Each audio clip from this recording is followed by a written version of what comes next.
천만 서울 시민의 목소리를 대변하는 입법기관 서울시의회와 함께하는 슬기로운 특별시민 생활 시간입니다. 오늘은 서울시의회 도시계획균형위원회 부위원장 임규호 서울시의원과 함께합니다. 의원님 어서 오세요. 예, 안녕하십니까. 반갑습니다. 네, 어서 오십시오. 저희 앞에 카메라가 있는데요. 인사 말씀 부탁드려요. 예, 시민 곁에서 현장 속에서 슬기롭게 일하고자 하는 서울시의원 임규호입니다. 초대해 주셔서 영광입니다. 반갑습니다. 반갑습니다. 저희랑 모토가 같으시네요. 슬기롭게. 예, 슬기로운 게 굉장히 중요한 것 같습니다. 중요합니다. 중요한데 사실 슬기롭게 무언가를 한다는 게 그렇게 쉬운 것 같진 않아요. 그죠? 일단 성실해야 되는 것 같고요. 그리고 뛸 준비 자세가 되어 있어야 된다고 생각합니다. 예. 저도 매일 아침에 명심하고자 하는데 쉽지는 않은 일입니다. 예, 맞습니다. 하지만 매우 슬기로워 보이시는. 감사합니다. 예, 우리 임규호 서울시 의원과 오늘 함께 할 텐데 의원님이 1993년생 청년시 의원이시군요. 예, 맞습니다. 와, 어떻게 이렇게 청년으로서 정치를 시작하게 되신 거예요? 많은 고민이 있었습니다.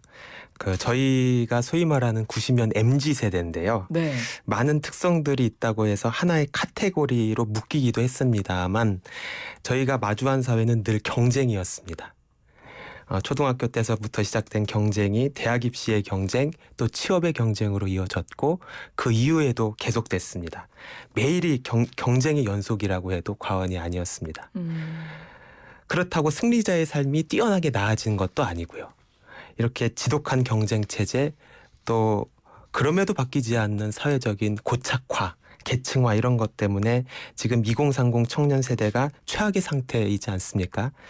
일자리, 주거, 소득, 자산 면에서 바닥 제일 낮은 곳에 있고 얘기되는 바로는 부모 세대보다 가난할 첫 세대라고까지 얘기되고 있습니다.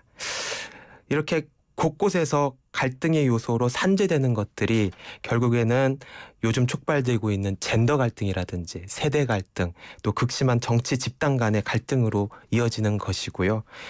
우리 사회를 좀먹고 있다고 생각합니다.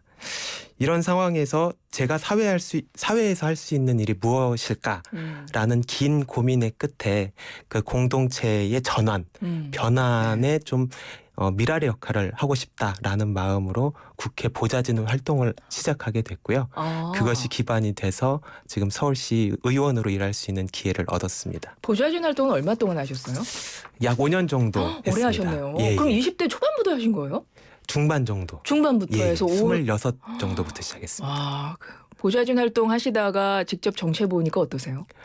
직접 플레이어로 뛰는 게 상당히 쉬운 일은 아니더라고요. 예. 아까 말씀드렸다시피 슬기롭게 성실한 모습을 계속 저를 뽑아주신 시민들을 위해서 보여야 되는데 그런 마음으로 일임을 하고 있다고 해도 잘 그게 실천이 되고 있는지는 또 다른 문제니까요. 네. 보이기에 따라서. 그래서 그 고민들이 아주 많습니다. 지금. 아니 근데 말씀하시는 걸 제가 들어보니까 정말 고민 많이 하시는 것 같고 굉장히 성실하게 늘 그쵸? 연구하고 계속 그러실 것 같아요. 감사합니다. 공부 되게 잘하셨을 것 같은데요. 그렇진 않았고요.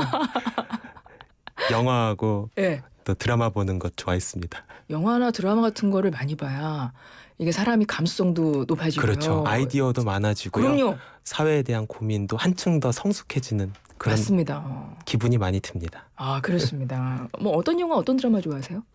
저는 이제 사회 관련된 특히 재밌게 보신 거 하나 작품 꼽아주세요.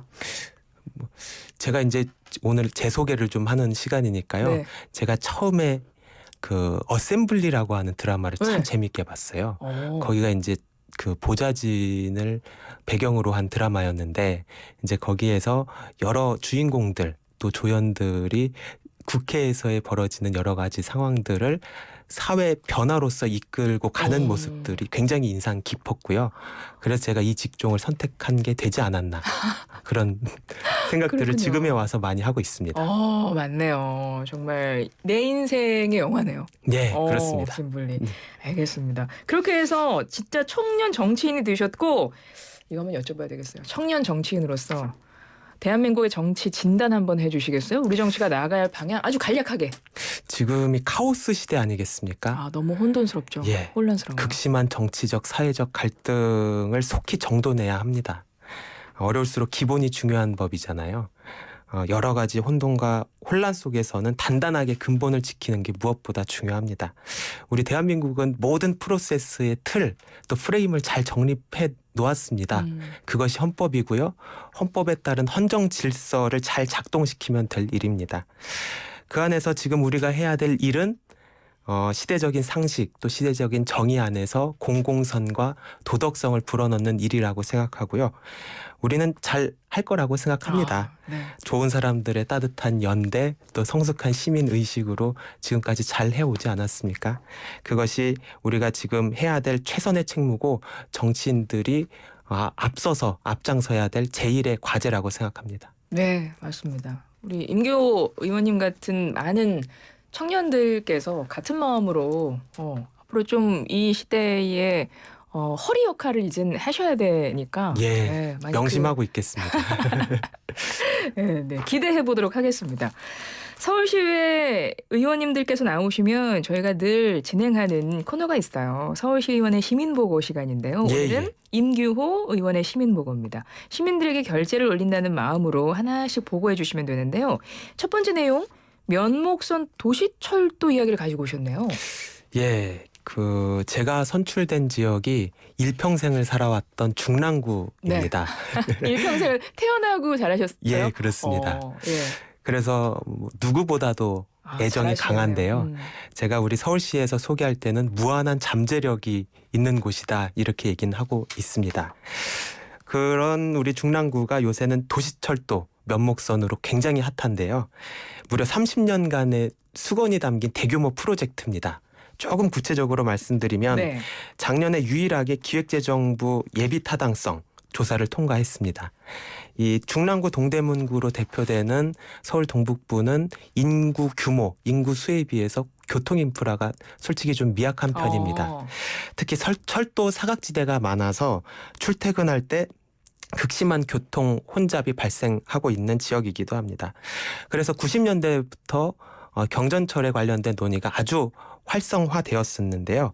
한 차례 추진됐다가 무산된 적이 있었어요. 그래서 이번에는 좀 내실 있게 여러 보완 과정을 거쳤습니다.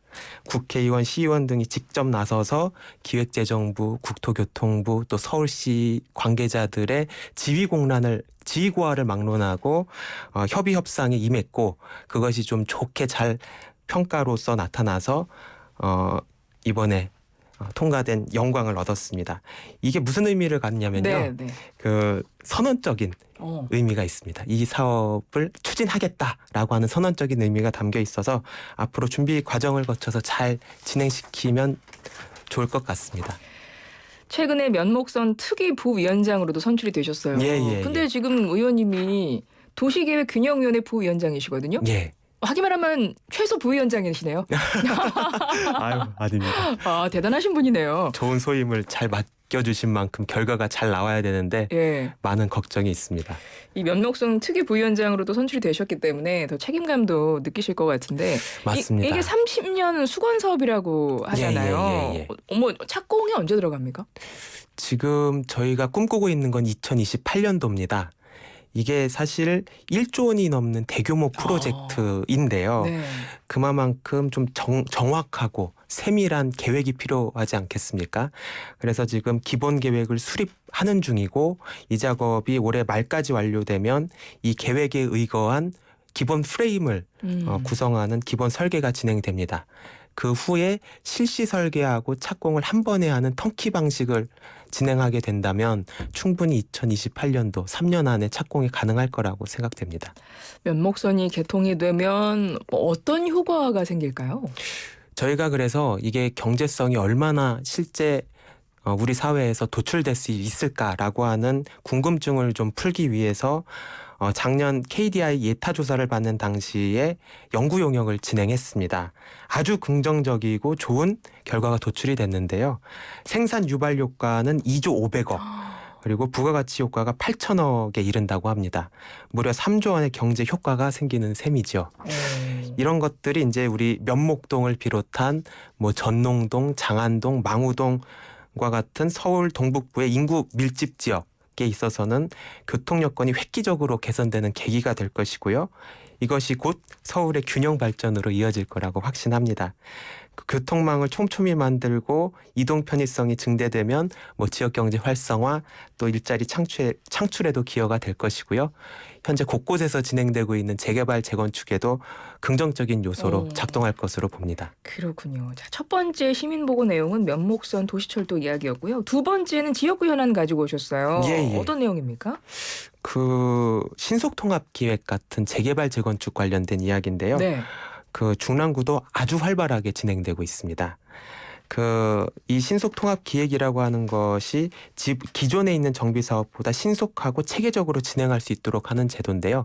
보통 우리 진행장님 아시겠지만 재개발 재건축이라고 하면 15년에서 20년씩 오래 걸리는 게 걸린다고 생각을 보통이거든요. 하잖아요. 네. 그렇습니다. 그 이유가 절차적인 복잡성 또 행정 지연의 문제 때문에 그럴 거거든요. 네. 이거를 좀 보완한 방식이 신속통합기획이라고 생각해 주시면 될 것 같습니다. 최근에 의회 업무보고에서 신속통합기획이 제자리다 이런 지적이 나왔다고 하던데요. 이거는 어떻게 생각하세요? 예, 아주 중요한 부분인데요. 이게 지금 우리가 집행부에서 네. 주택 공급을 늘리기 위해서 무진 애는 쓰고 있는데 이게 행정적으로만 기획이 되고 있지 실제 내부를 들여다보면 좌초되고 무산될 위기에 놓여 있는 곳이 많다는 거거든요. 소위 우리가 악마는 디테일에 있다고 하지 않습니까? 실제 주민들의 이야기를 좀 경청해 보면 문제점이 크게 세 가지가 네. 있습니다. 첫 번째는 소위 말하는 감정평가. 감정평가가 우리 주민이 기본적으로 접하고 있는 실제 거래가하고 큰 차이가 있다는 점입니다. 자신의 재산 가치를 충분히 인정받지 못한다는 것이거든요. 네네. 그 문제가 아주 크고요. 두 번째가 거주 기간이 아닌 토지 소유 여부에 집중하는 그 개발 구조기 때문에 네. 투기의 가능성이 있다는 점입니다. 그리고 세 번째는 지금 한참 원자재 값이 상승하면서 공사비가 급증하고 있지 않습니까? 이것으로 인해서 촉발되는 추가 분담금이 수억에 달할 것으로 보여서 조합원들이 이 돈을 지불하지 못할 수 있다는 점입니다. 그래서 이런 아주 미세한 부분이지만 이런 갈등 조정에 대한 문제에 포커싱을 하지 않으면 나중에 큰 문제가 발생할 것으로 보이고요. 그래서 우리 서울시 의회에서도 프로세스를 좀 체계적이고 현실적으로 재편해서 제도를 좀 보완할 계획에 있습니다. 네, 바로 세 번째 시민보고로 넘어가 볼게요. 아우 시간이 훌쩍 지났네요. 도시계획균형위원회 현안을 가지고 오셨어요? 예. 우리 도시계획균형위원회는 이제 메가시티 서울, 거대 도시 서울의 향후 10년 이후 중장기 플랜을 설정하는 곳입니다. 네. 지금 가장 핫한 이슈 중에 하나가 혁신파크 문제인데요. 혁신파크라고 하는 곳이 서울 서북부 일대, 그 자치구로 치면 은평구입니다. 네. 은평구에 15,000평 수준 규모의 대규모 시유지가 있는데요. 이것을 민간에다가 팔면서 고밀도 재개발을 하겠다는 목표를 설정하고 있습니다. 근데 이게 대대적인 특혜 소지가 아주 큽니다. 보통 우리가 용도 지역 종상향을 한다고 할 때 그 재개발의 경우에도 한 단계를 겨우 높여주는 게 일상적인데 네. 이 지구에 있어서는 4단계를 한 번에 업그레이드를 시켜준다는 것이거든요. 네. 그러면서 용적률을 또 무한대로 할 수 있게끔 하고 공공기여, 공공이 쓸 수 있는 공간도 줄어들면서 각종 특혜 집합체가 아니냐라고 하는 비판의 상황에 있습니다. 짧게 그래서 뭐 어떤 방향으로 뭐 좀 해결책을 찾아야 된다고 보세요? 지금 일단 서울시가 갖고 있는 문제는 소통이 전혀 없다는 점입니다. 행정적인 절차를 공표하는 수준에 그치고 있거든요. 그래서 저희가 서울시 의회가 주관으로 올해 3월 말에서 4월 초 정도에 시민 전체 의견을 좀 수렴하는 토론회를 진행할 예정이고요. 네. 그거를 기초로 해서 다시 이 문제를 좀 심도 있게 들여다볼 예정에 있습니다. 알겠습니다. 자, 서울시의회 코너의 마지막 질문이네요. 임규호 서울시의원의 의정 아이콘은 땡땡땡이다. 자, 오늘 세 가지 시민보고와 함께 끝으로 이 질문도 답을 해주실까요? 예, 임교의 의정 아이콘은 진심입니다. 제가 앞서 소개 말씀 올렸듯이 시민 속에서 현장 속에서 바짝 붙어서 다가가는 것이 무엇보다 중요하다고 생각합니다. 경청하고 실천하겠습니다. 정쟁보다는 정책으로 뜻을 받들겠다는 숙명으로 앞으로도 잘 일해 나가도록 하겠습니다. 네, 임규호 서울시의원의 의정 아이콘은 진심입니다. 지금까지 슬기로운 청년 의원이십니다. 서울시의회 도시계획균형위원회 부위원장 임규호 서울시의원과 함께했습니다. 고맙습니다. 감사합니다.